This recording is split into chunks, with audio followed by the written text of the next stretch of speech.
Welcome to the very first cast of 3v3 League Season 2.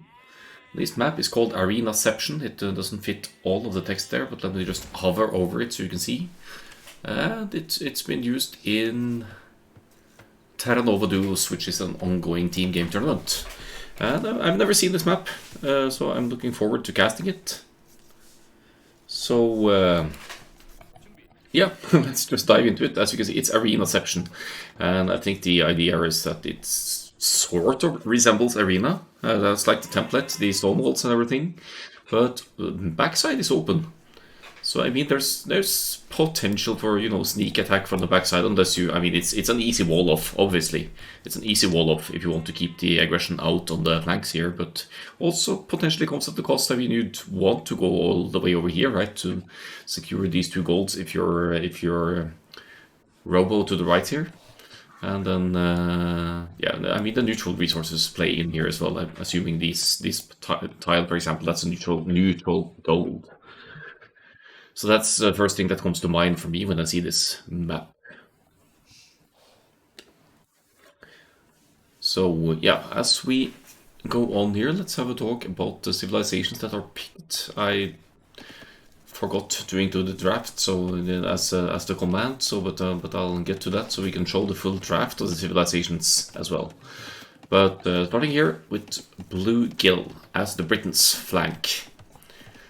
Britain's archers with the extra range, that's the main notable point. Also, Werewolf Trebs maybe coming in handy in the very late game, the Imperial Age Wars, but mainly the +1 range for the archers line for the Britons starting in the Castle Age and stacking with another one in the Imperial Age. So, good boom as well. Theses town centers cost half the wood of generic town centers.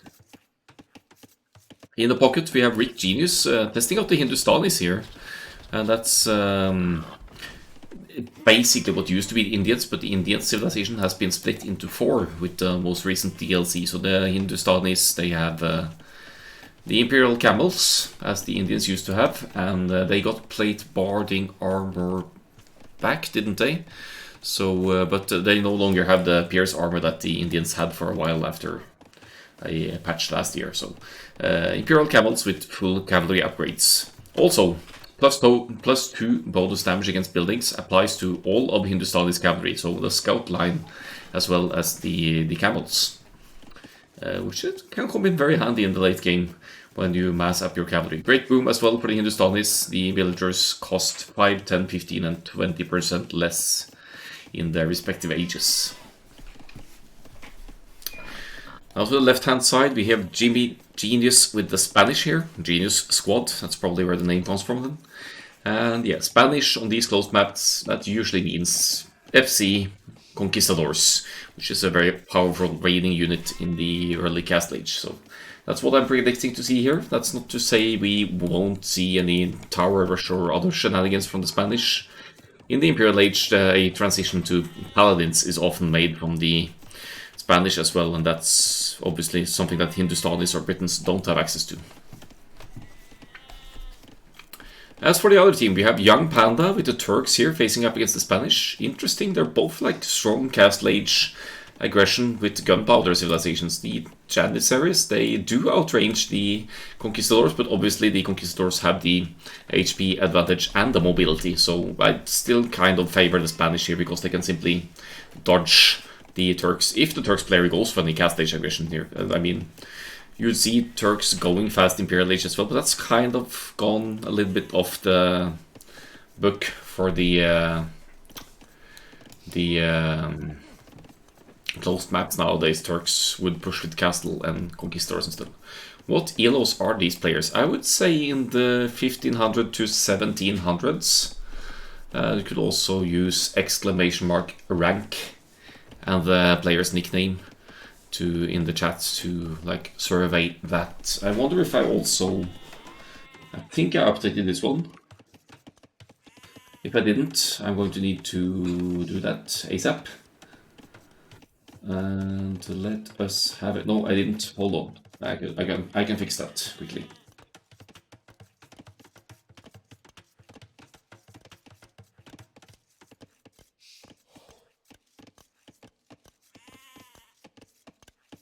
Hold on.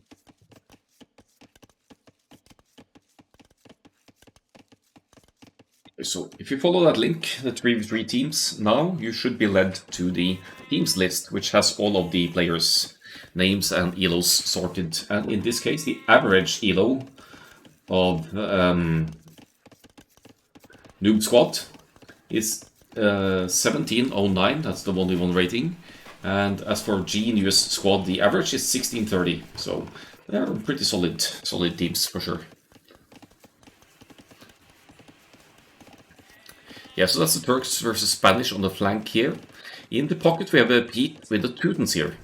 Teutons famous for their strong melee units. Teutonic Knight most notably for the castle, that's very situational, but they also, the melee bonus +1 melee armor applies to infantry and cavalry units in the Castle Age and stacking with another +1 in the Imperial Age.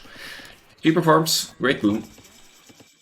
And finally to the right hand side on the flank here is Robo playing as the Koreans. You see Robo has 3 on stone already, and this is indicative of a fast castle war wagons.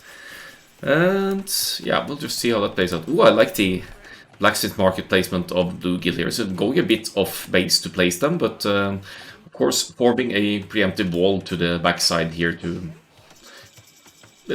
basically just eliminate any sneak war wagons aggression from the backside or a castle drop or whatever from Robo on this side. So you have the feudal leaders kicking in here. Rick Genius with the Hindustanis now up to the next age with 26 population here. First one going up here. That is, as you can see, the idle TC times is, yeah, not too shabby for most of the players here. Pete a little bit higher than the others, maybe a bit off on the food needed or gold needed for the next stage here. But I mean, it's still only 46 seconds. It's not the end of the world, but it's equivalent to 1.5 villagers of production.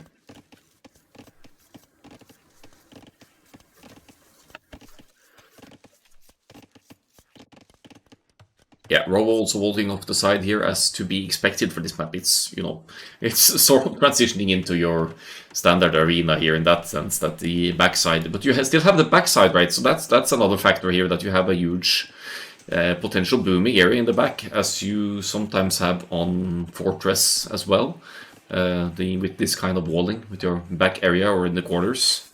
So yeah, this might turn into quite a boomy game, but then again, everyone going fairly early to the castle age here, so I'm curious to see how it plays out. There's definitely going to be a castle play here from some of the flanks. Pretty heavy stone investment from Jimmy Genius here as well.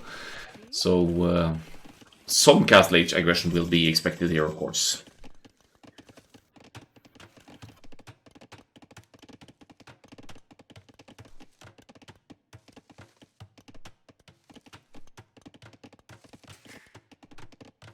So pockets.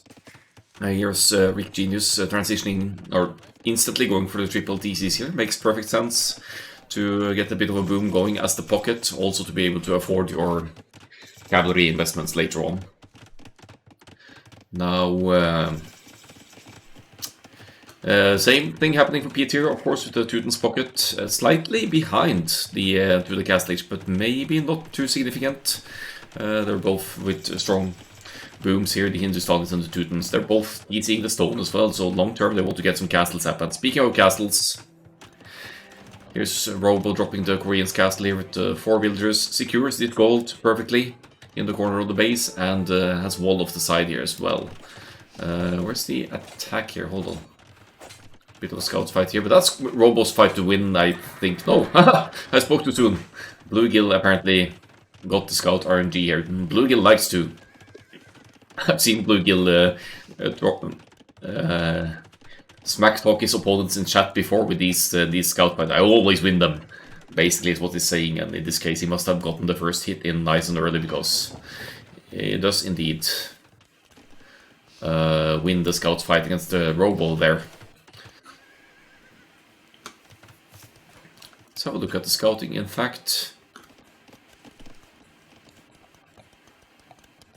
Yeah, no, I don't think losing the... I mean, it's always a bit of a... It sort of blinds you a little bit to lose the scout, but I think with this mid layer here, there's not going to be any huge surprises. Maybe it's not that bad of a thing to lose the scouts as on to compare with, for example, Arabia. War wagons in production for Robo here, as Bluegill is just in full boom mode here. Not a single build rebuilding. However, Bluegill is on stone, so the option of a defensive castle that is within the grasp of Bluegill here might need it as well, considering that he's up against the Koreans. The castle Bluegill has seen going up here as well, so obviously expecting the war wagons to find his base eventually.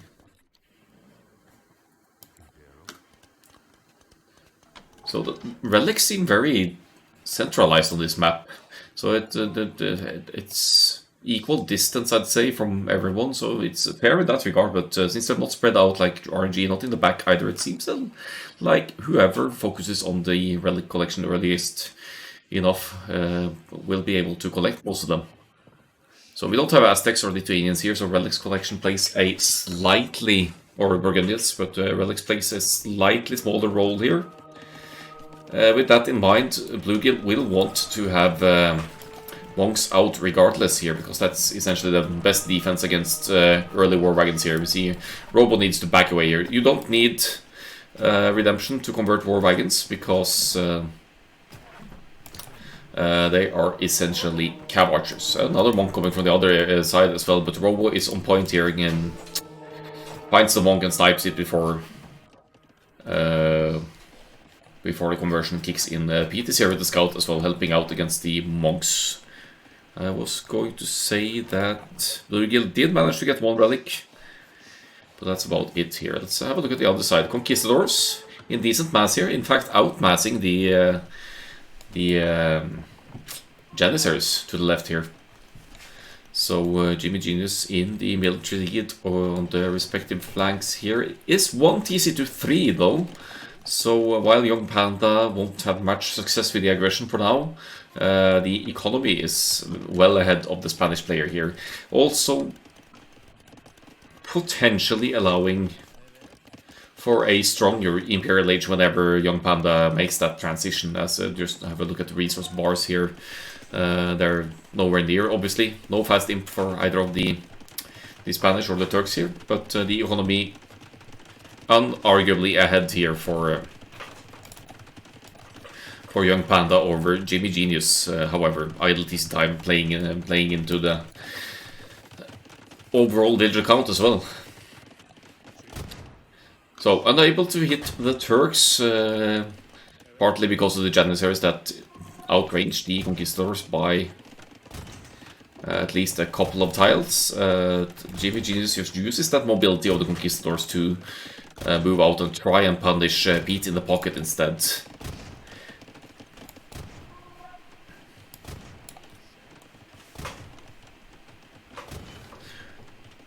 Pete also extending to a TC number 4 here to match up with Bluegill, among others. The overall eco situation is slightly ahead for NoobsQad, so is the military, but it's not a difference that is significant enough so far. This is good teamwork here from the NoobsQad. We have the war wagons and the Janissaries joining in here, so they're kind of getting a sandwich maneuver in on the Conquistadors. It means that the war wagons will be going down, but the Janissaries are getting some hits in as well, so unfortunately neither the Janissaries nor the Conquistadors have any particular...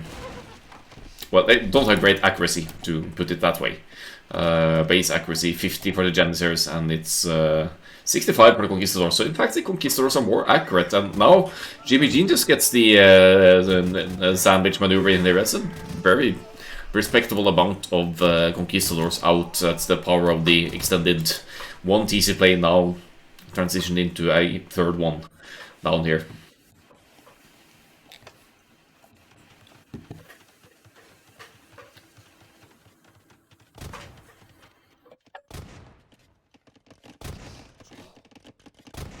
So again, trying to break in with the pocket here to punish Pete's boom. Pete closing in on those 100 villagers, and the resource bars also indicated that Imperial Age is not too far off.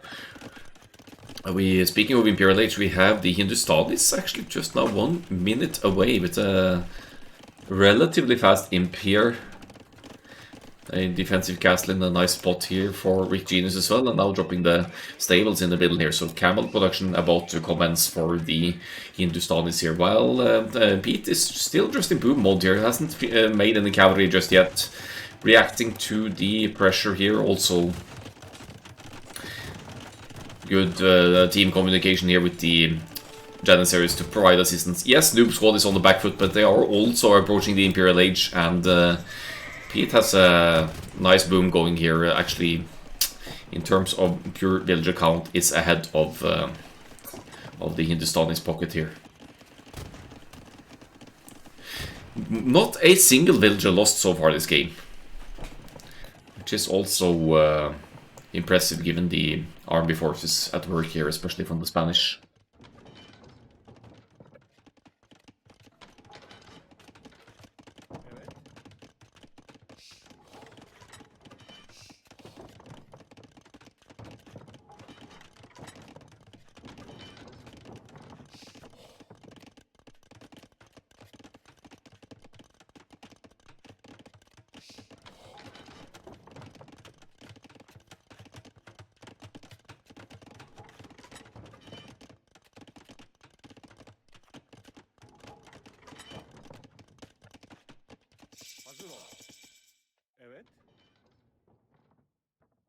Yeah, these are numbers. 2 castles here for Young Panda, and the still in the castle age, but now contesting the Conquistador numbers with the Janissaries here. So if the team coordination is on point, NoobsQad could get some good trades against the Conquistadors here. Again, collecting the armies from 2 directions here, but now Rick Genius is here with camels, to heavy camels to meddle in as well. Camels, however, against this mass of Janissaries, they have such high attack. They have 17 base attack, and even better if you get to the elite. The relic count. Oh, Bluegill got all of the relics. I didn't even realize. Good job of Bluegill to secure all of those, and 4 TCs at work as well now in the Imperial Age, and getting all of the upgrades for the Arbalest line.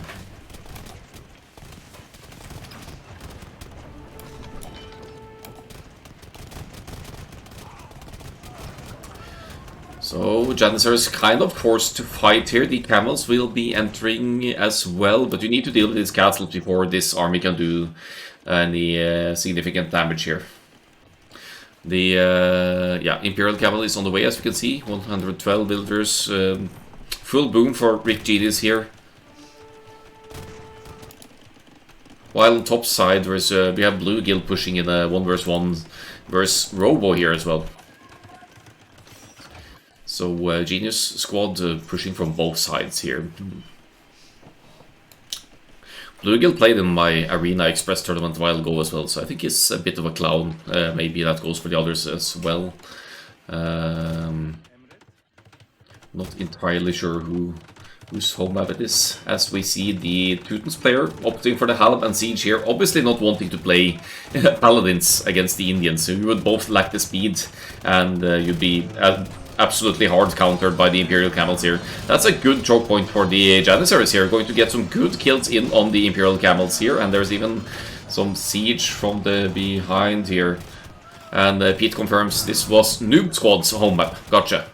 I should have checked that. You noted that in the recorded game section, so that's just sloppy homework from me. Remy in the chat, hello, welcome.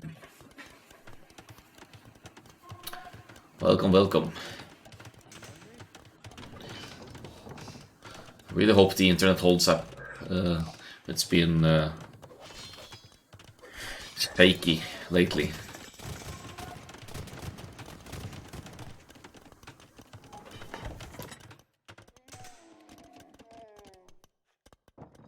So military situation quite comparable. Genius Squad seems to have the eco lead here, also claiming some more middle control with castle spots to the left and right here.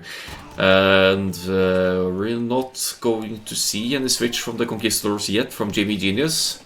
Everyone in the Imperial Age now. And I mean that Janissary number that's growing increasingly scary here, I have to say. 48 Janissaries, and the elite upgrade probably going to come in at some point as well, once the food and gold count allows.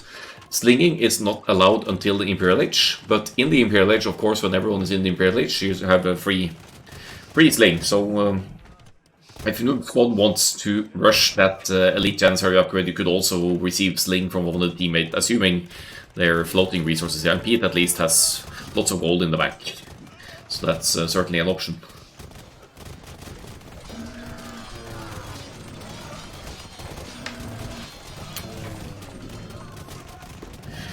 Now, okay, can't help but feel like Genius Squad is in a bit of a pickle here now for the to deal with this combination, because ideally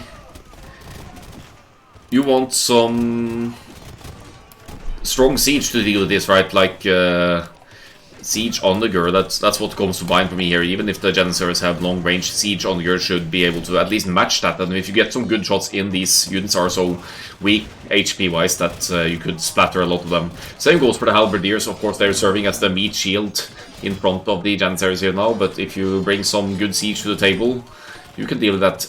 With that said, we do have access to the Britain's Arbalests and Longbows from Blue Guild, so that could be an option to deal with the Janissaries at a distance as well. But Blue Guild has its hands full against the War Wagons, and yeah, a collected armies from NoobsQad up here. Yeah, Britain's range is so annoying to deal with. Especially for Teutons. I mean, Britons against Teutons, that's I mean, I guess you could go into siege on your, or yeah, and these things to the Teutons with the extra armor, but you still, you're still matched in range and outranged even by the Britons. Turks, bombard cannons. That's also one response to the Britons' range, of course, but Turks kind of on the wrong side here compared to the Britons, so, and obviously got their hands full here at the moment.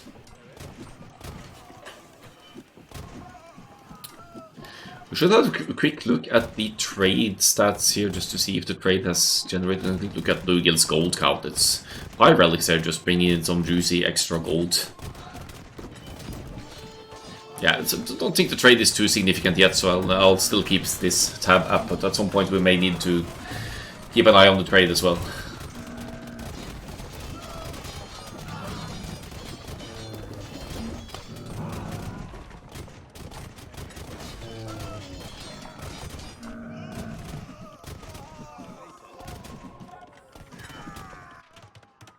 Now, assuming some middle control here from the Hindustani pocket as well. Now, I don't know too much about the new unique units, but I believe the Hindustani unique unit is an infantry unit, so maybe that's something to consider against the Teutonics halberdiers here, but wouldn't wager any money on it. I just don't know enough about the new civs yet to say if that's a good or a bad idea. It's still the Imperial Camels anyway. They also have their bonus attack against buildings, +2 attack against buildings, and they're generally quite tanky with their 160 HP. Making a cavalry play basically useless against the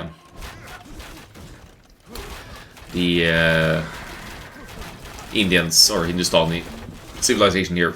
I guess if the Imperial Camels are allowed close enough to the war wagons, that should allow them to deal quick damage to the war wagons as well, considering they have cavalry archer class armors. Yeah, haven't seen that for a while, but you still need to get close, which is easier said than done with against the war wagons. So trade lines for both teams should be perfectly fine. You have to break through the middle essentially here to get to the trade, I think, because yeah, it's just too easy to wall off the sides here. I think this Arenaception map could bring some really long games with the difficulty of getting to the trade line. And as you can see, the army numbers, the consistent production from both sides here as well. It's whoever breaks the trade first is going to decide this game, I think.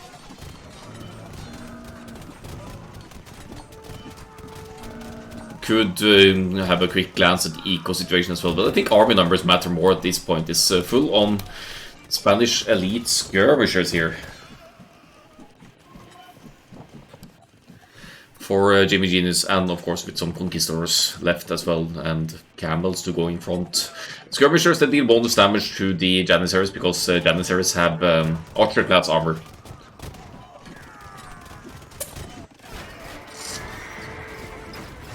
So it looks like the Britons are able to push back nicely here. The Longbowmen, or Elite probably at this point, they have a whooping 6+6 range. That's 5 more range than the War Wagons. So the top side here, how do we even stop that? Even the Siege Onagers of the Teutons can't really, I mean they can't keep up with the range. It's 8+1 range with Siege Engineers for the Siege Onagers, but Elite Longbows have 6+6, so you need to get in closer to get hits in here.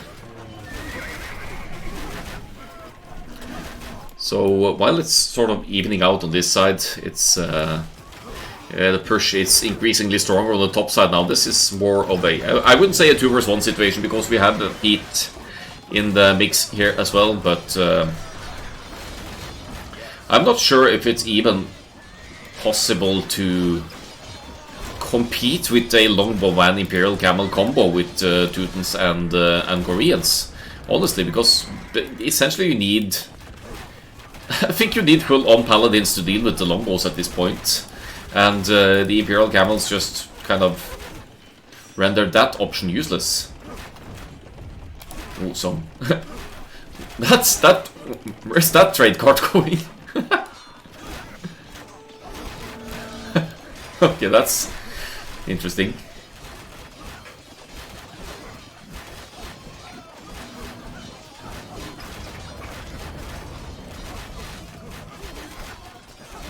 Wait, your hotkey stopped working? That sucks.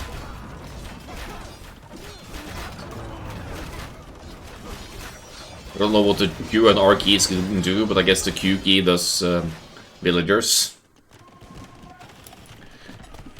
Bombard tower defense for Turks now. The base still not breached here, so that's some solid defense from Young Panda here.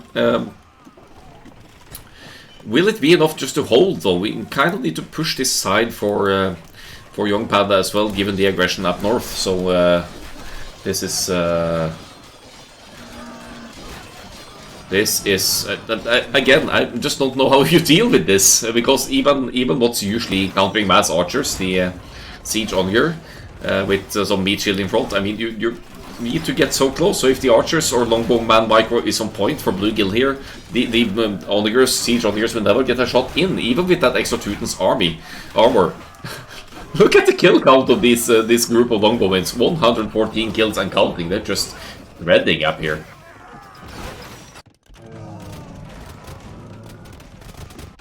So this is certainly where the push should be focused at this point. They're getting closer to the trade line as well.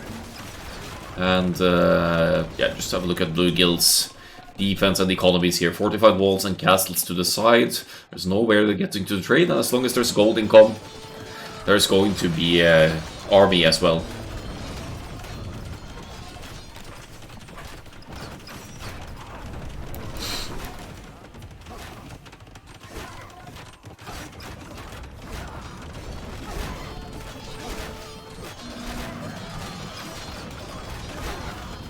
Alright, bottom side still attempting some push on this side. It's Spanish and Hindustan is pushing here, but their main push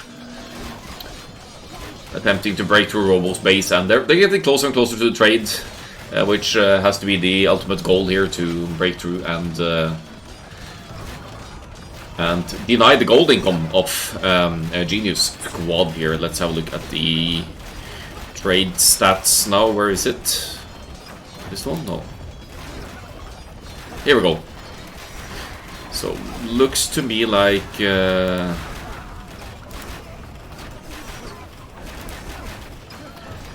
trade situation is ahead for Genius Squad here as well.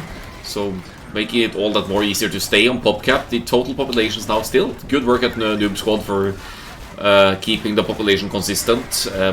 But now Bluegill also sends, I mean, obviously at PopCap here, Bluegill, with huge amounts of army on the field, making use of the villagers to fortify the push with keep forward here as well. They already, of course, have the Bracer upgrade and will assume map presence without the need of towers. I mean, stones probably... it's not even running out, actually, so there might still be more castles going down forward here for Genius Squad as well. Elite skirmishers, but they also have 5+3 range only, right? So they're still outranged by the elite longbowmen, and what's to stop Rick Genius from mixing in some hussars here to, or even just use the camels here to deal with that. It's looking rough on the top side flank here, and now Imperial Camels and Conquistadors pushing the other side here as well. Now the lack of, well, I was going to say the lack of bombard cannons on this side, but it's not really the case. The Spanish player now also making bombard cannons to deal with the Turks' bombard towers from a distance here.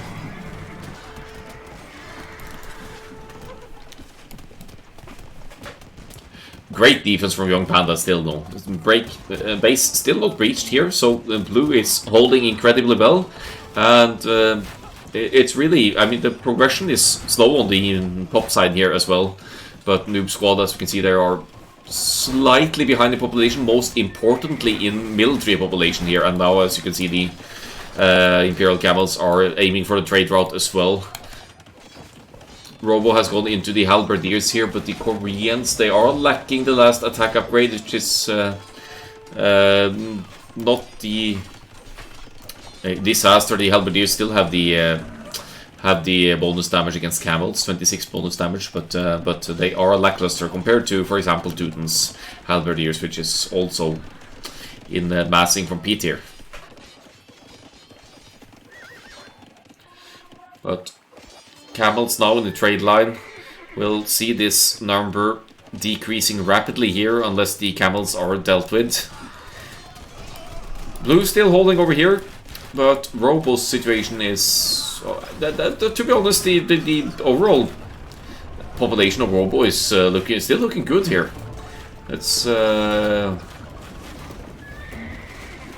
I keep forgetting what's what here, but yeah, villagers and trade rolling, and then still got some army to spare. But how the heck do you deal with 72 longbows as Teutons and Koreans at this stage in the game? That is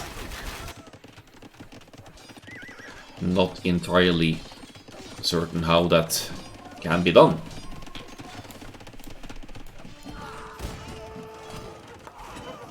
It's simply a rough late game matchup. So still some raids going on here. The trade numbers still decent. Haven't taken huge losses here, but it's also a matter of catching up with the camels for the Halberdiers over here, and seeing as it has been breached. Oh, big pots here. The camels coming close. Oh, it's great value for Rick Genius's Imperial Camels here. Siege Oligers, tanky Teuton Siege Oligers going down to the Imperial Camels, and that's so much wood gold value going down for P tier, and another wave of camels now entering the trade route.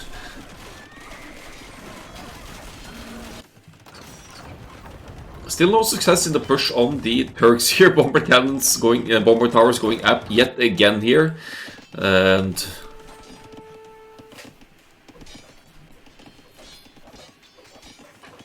but this is where the issue is at. The trade is running freely for Genius Squad, and their KD is looking pretty healthy as well, especially with Blue Guild's ridiculous longbows and keep, and now probably also Warwolf Treb push here. At least Trebuchet's pushing. So you don't even need to worry about the elite skirmishers here as the Britons, because your longbows outrange them by 4, I believe. So elite longbows, I mean.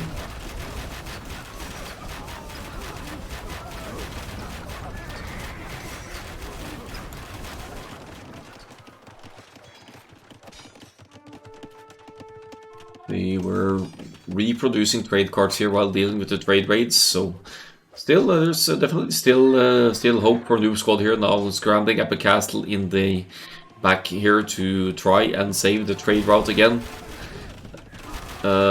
Siege Onagers still in production out of several workshops, right? Or at least potentially, but Pete said in the chat that he actually lost control over the hotkeys, so that could also impact production, even somewhat unconscious about it. This is not a stage of the game where you want to be clicking buildings individually, to put it like that.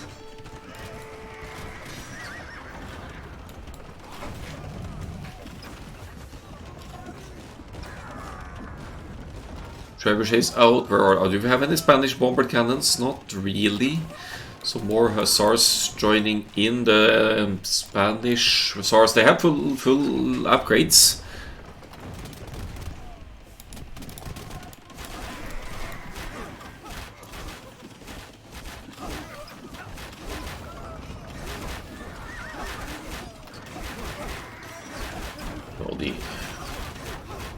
Did Hindustanis make any caravans? No, I don't think so.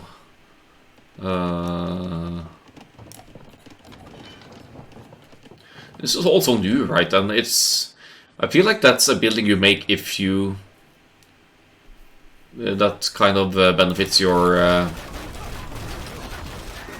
trade safety. Of course it benefits efficiency as well, but the trade route is so safe, right?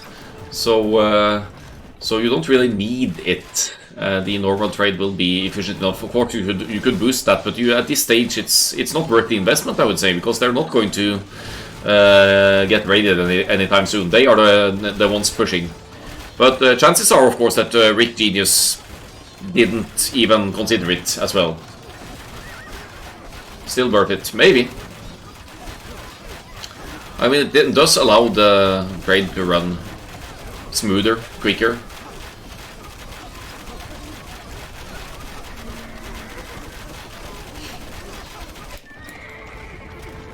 Oh, Turks Hussars on the move here. They have extra pierce armor as well compared to the generic Hussars, so they will tank more skirmisher shots, if anything.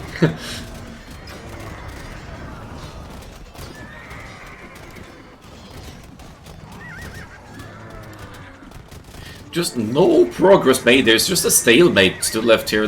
Well, progress. I mean, if you can deal with this castle and the siege workshop, it is, of course, progress.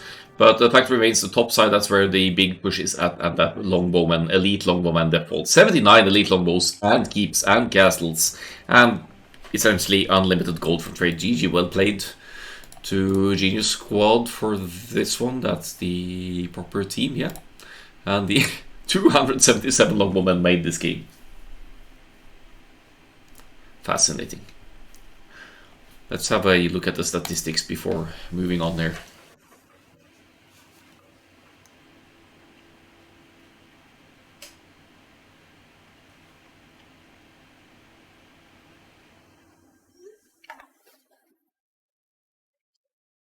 Right. Yeah, it's pretty hard to make sense of the upgrades list here as we go. Lots of unique tech. Oh, Yeoman, of course, that extra range. Never got Warwolf. Oh, never mind, there it is. So he did get Warwolf Trebs as well, which gives the Trebs extra area attack. Sort of a substitute for Onagers and that kind of thing, but not a full substitute. It doesn't have that kind of mobility, of course. Elite Conquistador, even for the Conquistador mass. Ridiculous RB high for the Britons here. And economy, that should be interesting to see the trade profit. That's definitely higher for Genius Squad. And the relic gold, not insignificant either, with almost 6k relic gold. So that's Arenaception for you. So it almost feels like a hideout arena hybrid to me, actually. Maybe that's the idea. So a hideout with stone walls, but less wood. Onagers and open middle area, not closed. Anyway, let's find game 2. Or, don't know if I took them in the proper order, but it doesn't matter that much. Actually, we could have a look at the draft as well while I have it here. Hold on. Here we go. Yeah, NoobsQad picking out Disco. Or, yeah. Home map is NoobsQad for Arena, Genius Squad with Disco.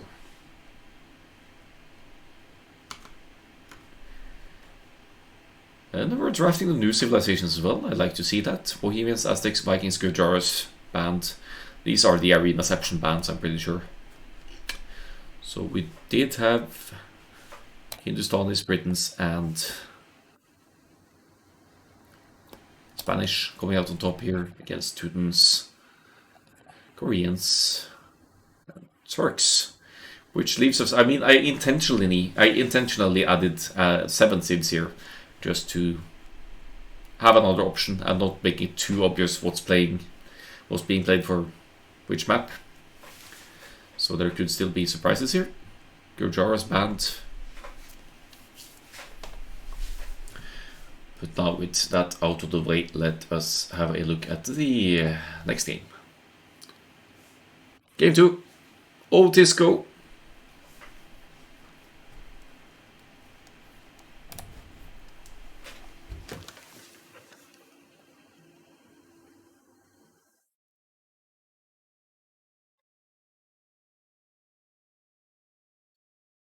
Excuse me.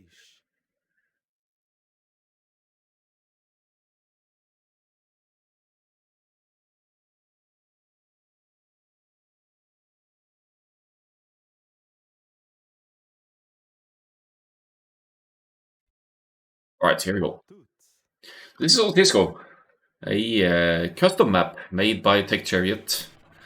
If you'll excuse me switching the colors here, it's just a little bit easier to tell the difference between orange and green rather than yellow and green. So we start with a Chant Barday here. So a scout in addition to the ox wagon, which you need to delete to spawn villagers to make your building. Takes some time to travel here, but as you can see, most of the players opt for town centers close to the huge naval area here, with the lots of deep fish. Obviously, you want to be close to that to benefit from the docking process. So, bit of an alternative nomad start map. This one has lots of wild wolves along the woodlands to the side here. That's to make it more difficult to get to the resource piles to the sides here. Same on this side. It's just so you won't get access to the gold and stone mines to the sides here more easily. Everyone deciding to settle close to the naval area, in fact. And we're going to hear a lot of wolves howling here along the game as I move around.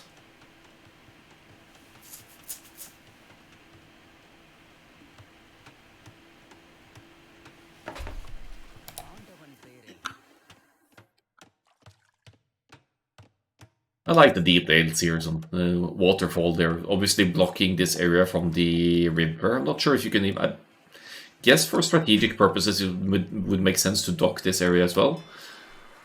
And otherwise, there's relics to be contested here as well, and not just some fancy details over here. I guess you could, in theory, snag the cows, but yeah, not really something you prioritize, I think.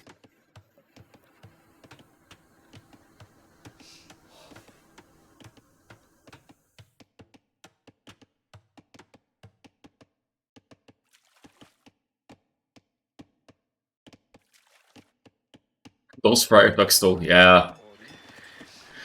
Just a...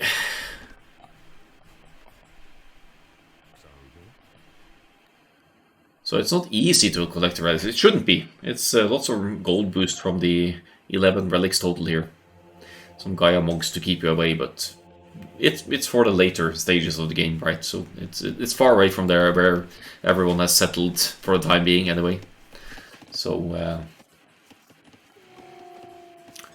we will See if that's even becomes a priority at some point. Now the players have docked, as you obviously want to on this map, and that explains the Dravidians pick of Pete here as well. Naval control will be important here, and the Dravidians, their civilization bonus is, among other things, to get 200 wood once you advance to the next age, which is essentially a free additional dock, free additional 2.5 fishing ships, or just boosting your galley or fire galley production. The map is called Otisco. It says map name should always be down here in Capture Age. Yeah, unless it bugs out, which it sometimes does, but hopefully it should always show the name on the map. It is made by Tech Chariot, my friend and map scripter, who makes somewhat alternative maps, but I asked him for maps suitable for 3v3 play, and that could be played somewhat like the 3v3 meta. But that's what I got. A Nomad start with a huge hybrid potential and yeah, resources in abundance, to be honest. I mean, you shouldn't need to go into trade for a while yet, because there's single gold piles here with 1600 gold on each, right? Spread out.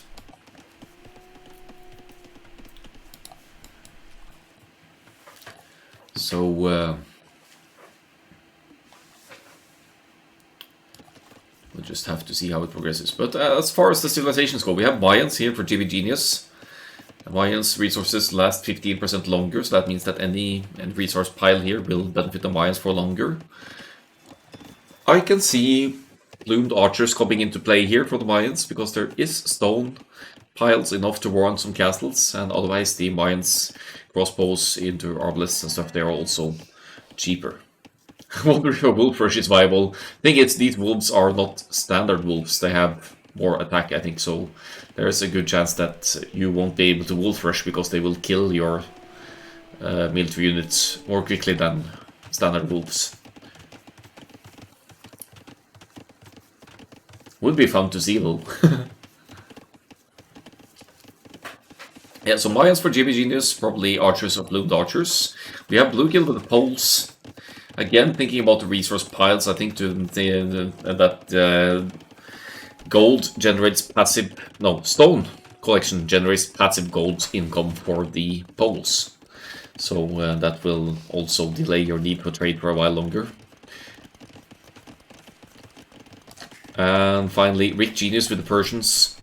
They go to pick for hybrid maps like this, because the docks and town centers work faster starting in the feudal age. And you're able to afford a dock and fishing ship straight away as well, on Nobel starts being the Persians. Do they still die to Magyar Wills in one hit? That's a good question. Do they have more HP? I don't remember the standard HP of wolves, so I couldn't answer that. Maybe they do, I'm not sure. As for the other team, we have Robo with the Italians here, another strong naval civilization. The fishing ships are cheaper, which makes for a good fish boom. You have naval bonuses applying to your relevant upgrade for naval play as well, so Italians make good sense. Also, you have the Genoese crossbowmen as the unique unit, which allows you to contest, for example, Poles and Persians cavalry spam. Pete playing as the Dravidians here, as already mentioned, going to probably take significant responsibility for the naval work here. As you see, Rick Genius scouting here. I wonder if this Chanbardai can convert units. I hope not. I don't think so. He's just hiding. Hiding in the waterfalls. And on the right-hand side, we have Young Panda with the humans here. And that's a bit of an off pick for me. They have the fastest paladins in the game. They have a great early 2TC boom. And... okay, he can't convert. Good to know. I was afraid that might be the case. That would be particularly annoying, but not the case that...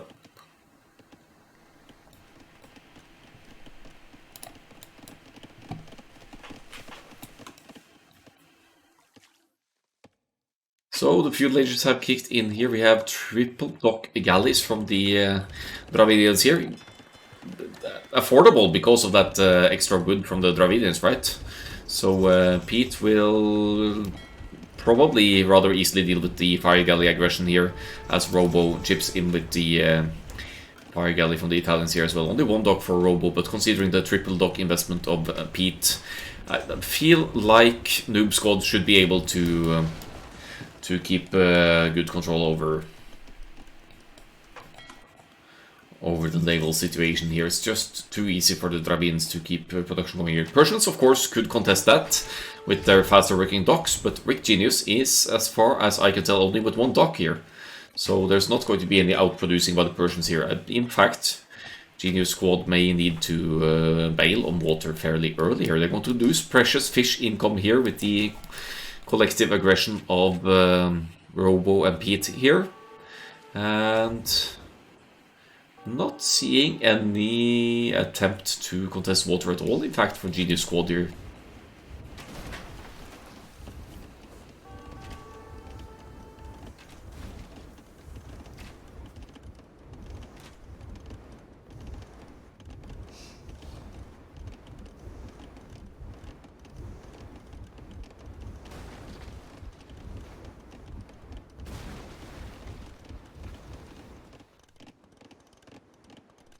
Robo making archers. Oh, hold on.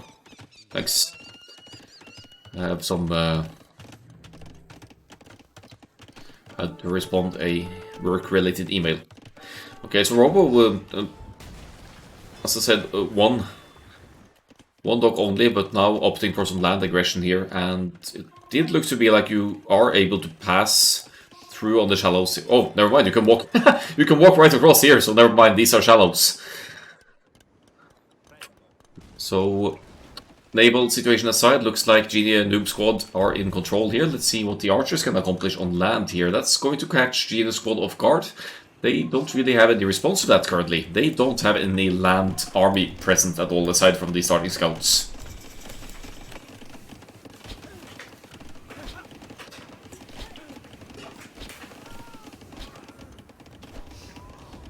With that said, we have Castle Age in for the Mayans, and I can only assume that we will be seeing some army effort from the red player JV Genius here. But now, for the time being, Feudal Age archers from Robo getting great value already.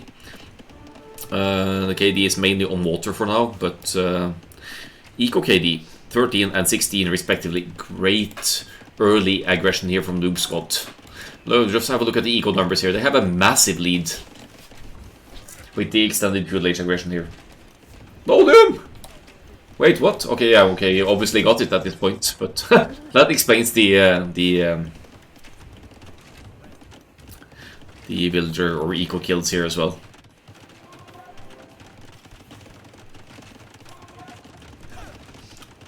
So a bit of a panic Siege Workshop here from Bluegill right next to TC, so it ensures that it goes up here.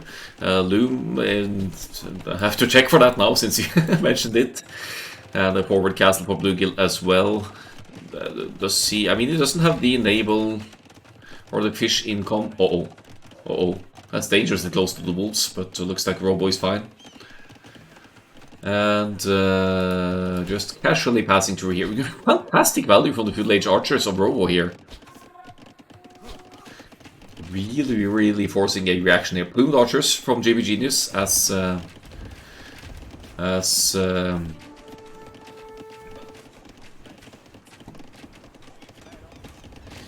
anticipated, as expected. There's such a small group of archers from Robo, obviously more production to be joined in from at home. Everyone of NoobsQad going to the Castle Age as well, so crossbow upgrade will be kicking in. Feudal Age archers against plumed archers though. That could be scary if the micro is on point for JV Genius here, but keep in mind that the naval area is completely lost for Genius Squad at this point, but that just gives NoobsQad a massive economic lead, making the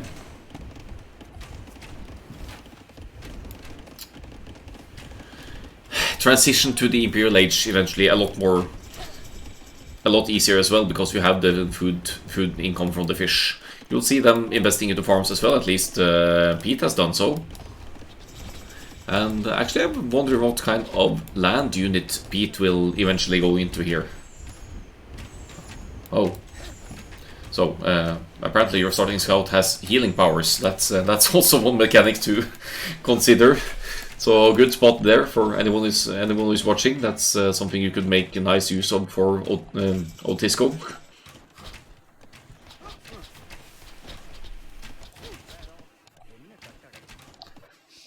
I mean, why not? Shake up the meta a little bit. Overwatch are out for Bluegill here, but what's that going to do against Mad's soon-to-be crossbows from Robo? I don't really see the O-Book having too much impact on the game here, to be honest.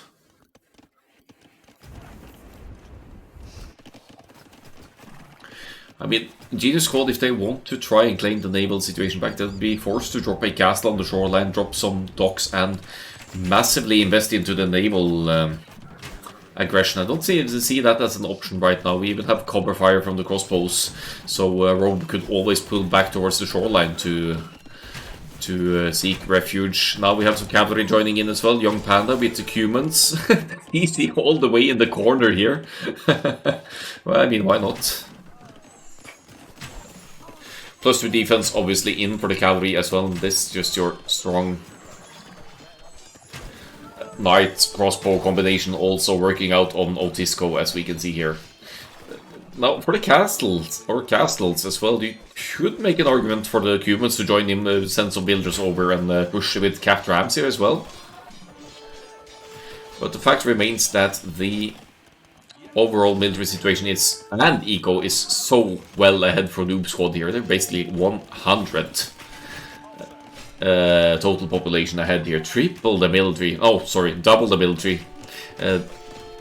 Keep in mind some of that is on water, and a significant portion might be on water.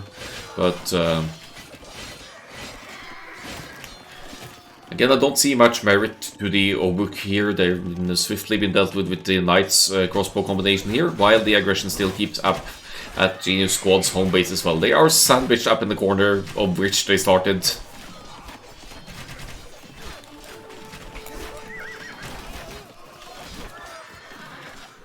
And so far behind in eco now that the overall progression throughout the game is of concern. Here comes the Siege Workshop, as mentioned. Cumans, they do get access to Cap Rams in the Castle Age. And there we have it. The GG is called. NoobsQad get their revenge on Otisco, and the game, or set, sorry, ends at a 1-1. And I think we can thank, in large part, the Dravidians' naval aggression and Robo's Feudal Age archers on land for that, and the fact that they realized that your starting scout can heal the archers. Maybe not a game changer, but very handy. Very handy. Let's have a look at the statistics.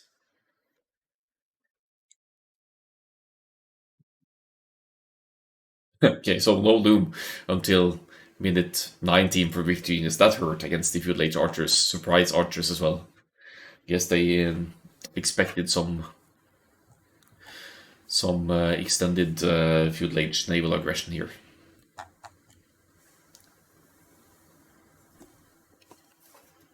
So I'd say Robo MVP on land here. You can see that military numbers just steadily increasing here. And the eco situation obviously well ahead for NoobsQad here with that naval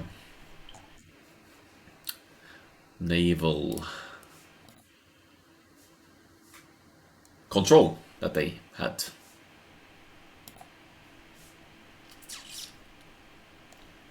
"63 villagers, fishing ships as well." Yeah, showing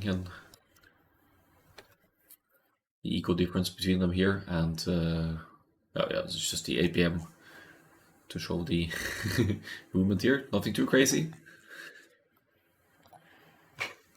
That ends the first division set for today.